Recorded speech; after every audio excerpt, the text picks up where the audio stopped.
नमस्कार साथियों, आप सभी का हमारे चैनल सॉल्यूशन स्टडी पॉइंट में स्वागत है। आज का topic Madhya Pradesh assistant professor परीक्षा, मध्य प्रदेश माध्यमिक शिक्षक चयन परीक्षा, मध्य प्रदेश उच्च माध्यमिक शिक्षक चयन परीक्षा, नेट, टेट एवं हिंदी साहित्य विषय से तैयारी करने वाले साथियों के लिए बहुत महत्वपूर्ण है। आज का हमारा टॉपिक है आदिकालीन रास एवं अपभ्रंश साहित्य। अगर आपने अभी तक हमारे YouTube चैनल को सब्सक्राइब ना किया हो तो अभी फटाफट हमारे चैनल को सब्सक्राइब कर दीजिए ताकि हमारे आने वाले वीडियो की नोटिफिकेशन सबसे पहले आपको मिल सके। चलिए आज की क्लास प्रारंभ करते हैं। सबसे पहले हम रास साहित्य, जिसे जैन साहित्य भी कहा जाता है, पर चर्चा करेंगे। रास साहित्य 12वीं 13वीं सदी में पश्चिमोत्तर भारत में जैन धर्म के अनुयायियों के द्वारा जैन धर्म का प्रचार प्रसार करने के लिए जो साहित्य लोक भाषा, जनभाषा, हिंदी भाषा में लिखा गया, उसे ही रास साहित्य कहा जाता है। रास साहित्य की प्रमुख विशेषताएं। यह संपूर्ण साहित्य जैन कवियों के द्वारा ही लिखा गया है। इस साहित्य की रचनाओं में जैन धर्म से सम्मानित व्यक्तियों को ही चरित नायक बनाया गया है। जैन पुराण की ही इस साहित्य की रचनाओं का प्रमुख उपजीव्य ग्रंथ माना जाता है।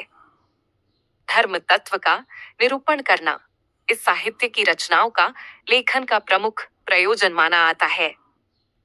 इस साहित्य की रचनाओं के अंत में रास, आधार चरित, फागु इत्यादि शब्दों का प्रयोग किया जाता है। आचार्य शैली की रचनाओं में तो उपदेशात्मक की प्रधानता मानी जाती है, जबकि अन्य शैली की रचनाओं में सामान्य काव्यात्मकता प्राप्त होती है। अब हम रस साहित्य की प्रमुख रचनाओं को जानेंगे। रास साहित्य की प्रमुख रचनाएं। भारतेखर बाहुबली रास शालिभद्र सूरे। मुनिजिनि विजय के अनुसार यह रास साहित्य परंपरा की सर्वप्रथम रचना मानी जाती है। समीक्षकों के अनुसार इसका रचनाकार 1184 ईस्वी माना गया है। खंड काव्य श्रेणी की इस रचना में कुल 205 पद लिखे गए हैं। इसमें दो भाई अयोध्या के राजा भरत और तक्षशिला के राजा बाहुबली की युद्ध वीरता का वर्णन किया गया है। इस रचना में वीर श्रृंगार एवं शांत का इन तीनों रसों का प्रयोग किया गया है।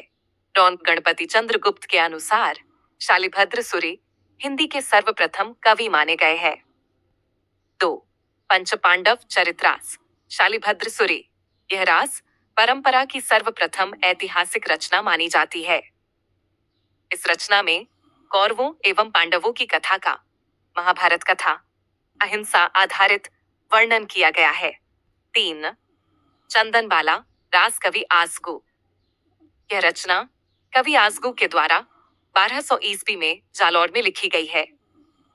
इस रचना में चंपानगरी के राजा दधिवाहन की पुत्री राजकुमारी चंदनबाला के चरित्र का वर्णन किया गया।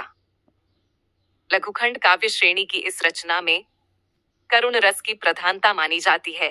अन्य रचनाएं जीवदया रास, जिसके रचनाकार कवि आसगु हैं, बुद्धिरास, जिसके रचनाकार शालिभद्र सूरे, स्थूलीभद्र रास, जिसके रचनाकार जिनि धर्म सूरी हैं, रेणवतगिरी रास, जिसके रचनाकार विजयसेन सूरी हैं, नेमिनाथ रास, जिसके रचनाकार सुमति गुणी हैं, गौतम स्वामी रास, जिसके रचनाकार उदयवंत विजयभद्र हैं, उपदेश रसायन रास, जिसके रचनाकार जिनी दत्त सूरी हैं, करकंड चरित, जिसके रचनाकार कनकामर मुनि हैं, कछुली रास, जिसके रचनाकार प्रज्ञा तिलक हैं, कुमारपाल प्रतिबोध, जिसके रचनाकार सोम प्रभसूरी हैं, कान्हड़दय प्रबंध, जिसके रचनाकार पद्मनाभ हैं, प्रबंध चिंतामणि, जिसके रचनाकार आचार्य मेरुतुंग हैं, भरतेवर बाहुबली रास, जिसके रचनाकार वज्रसेनत सूरी हैं, श्रावकाचार, जिसके रचनाकार आचार्य देवसेन हैं।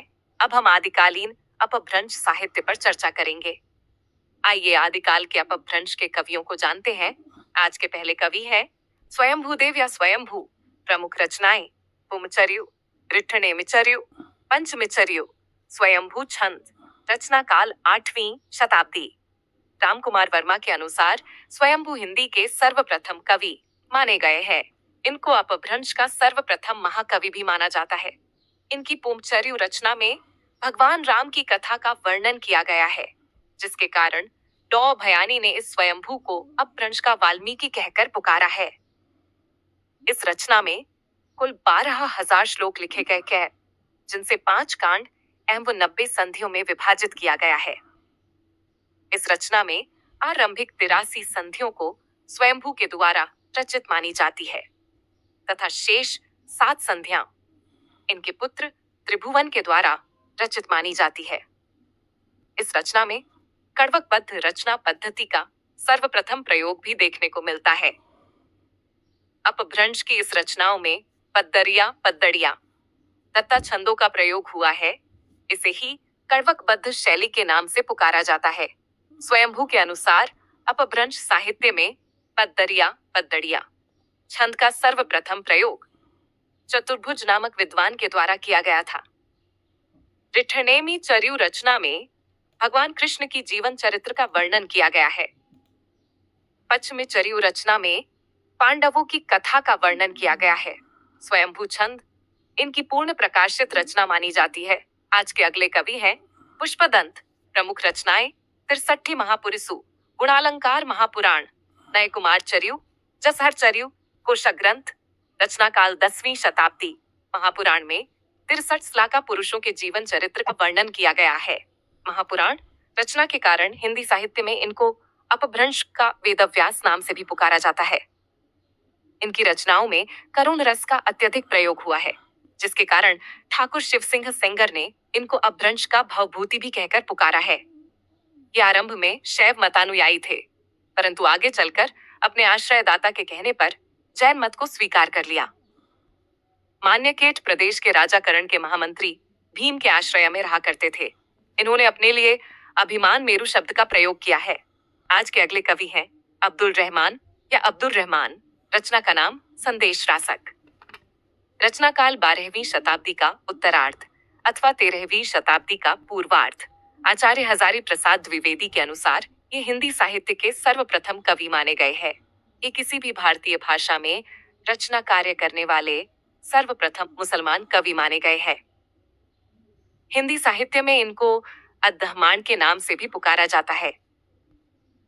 संदेश रासक रचना खंड काव्य शैली की रचना मानी जाती है। इस रचना में कुल 216 पद लिखे गए हैं। इन सभी पदों में विक्रम प्रदेश, एक वियोगिनी की वियोग दशा का चित्रण किया गया है। यह हिंदी साहित्य में श्रृंगार रस वर्णन परंपरा की सर्वप्रथम रचना भी मानी जाती है। आज के अगले कवि हैं आचार्य हेमचंद्र। रचना का नाम सिद्ध हेमचंद्र शब्दानुशासन। रचना काल 12वीं शताब्दी। आचार्य हेमचंद्र गुजरात राज्य के सोलंकी वंश के राजा सिद्धराज जयसिंह के आश्रित कवि माने गए हैं। इनकी यह रचना अपभ्रंश के व्याकरण ग्रंथ के रूप में प्रसिद्ध है। इस रचना के लेखन के कारण हेतु अपभ्रंश का पाणिनि भी कहा जाता है। इनकी छंद शास्त्र से संबंधित एक अन्य रचना हेमछंदोनुशासनम नाम से प्राप्त होती है। आज के अगले कवि हैं धनपाल। रचना का नाम भविष्यत कहा। रचना काल 10वीं शताब्दी। इस रचना में श्रुत पंचमी नामक व्रत के महत्व का प्रतिपादन किया गया है। एक पाश्चात्य विद्वान विंटोनिटस ने इसको रोमांटिक महाकाव्य कहकर पुकारा है। अपभ्रंश की अन्य रचनाएं एवं उनके रचनाकार। रचना का नाम रचनाकार। परमात्मा प्रकाश के रचनाकार जोइंद्र। योगिंदु जोगिंद्र हैं। योगसार के रचनाकार जोइंदु हैं। पाहुड़ दोहा के रचनाकार राम सिंह हैं। प्राकृत प्रकाश के रचनाकार वररुचि हैं। पृथ्वीराज विजय के रचनाकार जयानक हैं। कुवलयमाला के रचनाकार उद्धोतन सूरी हैं। अन्य महत्वपूर्ण बिंदु निम्न है। श्रृंगार रस वर्णन परंपरा का प्रारंभ संदेश रासक से माना जाता है। नक शिख वर्णन परंपरा का प्रारंभ राउलवेल से माना जाता है। 12 मासा का प्रारंभ बीसलदेव रासों से माना जाता है। अपभ्रंश का वाल्मीकि स्वयंभू को कहा जाता है। अपभ्रंश का वेद व्यास पुष्पदंत को कहा जाता है। अपभ्रंश का भवभूति पुष्पदंत को कहा जाता है। अपभ्रंश का पाणिनि हेमचंद्र को कहा जाता है।